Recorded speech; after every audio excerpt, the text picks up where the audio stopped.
We're getting back into technology and process and efficiency. The new people, when they come on board, they're not really selling a product, they're selling time, right? They're trying to get somebody to set an appointment for somebody else to, come talk to them. When did these BDRs come into play? They've always been around. Just think, Recko and Boiler Room Boiler Room, Yeah, yeah. when did that process come into place and how did that affect inside sales, Bob? You mean when did it become fashionable again? Yeah, fashionable. Yeah, old school. What's old is new again. The role has been around for as long, maybe even longer than traditional quota carrying full cycle inside salespeople. Maybe, I don't know. But my 30 years ago back at Unisys, we had business development, and they were trying to find new company people contacts that had interest, moving that out to the field sales rep. Well, I think it became, it started getting hot again, probably around 2000.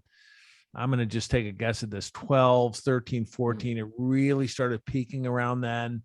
And remember we were really big on this role diversification, right? And there were a lot of movements out there. Hey, do not have a salesperson wasting their time cold calling, because they really want to demo, propose and close. Kevin, you're shaking your head. I mean, you've seen all that. And is this good? Is this a good thing? Lately, there's questioning, is there a good ROI on the BDR SDR role?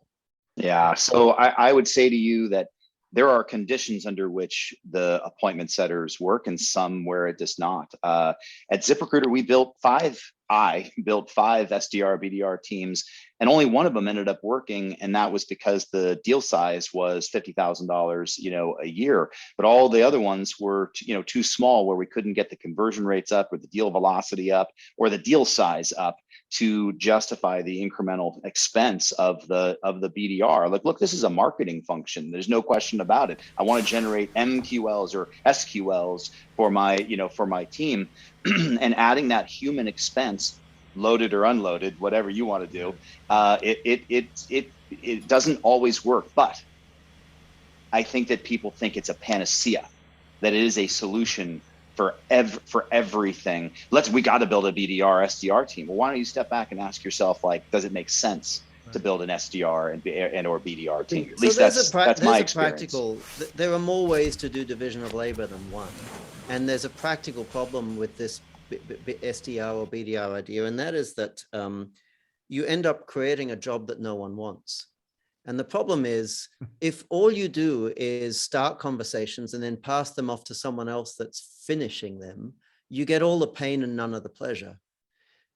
You don't get, with sales, the challenge is there's delayed gratification. But if you with the SDR role, there's no gratification whatsoever. So when I say that we will have the salesperson schedule a briefing, they never hand the opportunity off to someone else. They own the opportunity all the way through to the end, and they get to ring the bell themselves. Even if all they did was on day one, all they've done is schedule conversations for someone else to have, it's still their deal. They still win it. They still get to win the bell and go home and tell their significant other that they won a $10 million deal. Are they on that 8-minute call with the? Yep.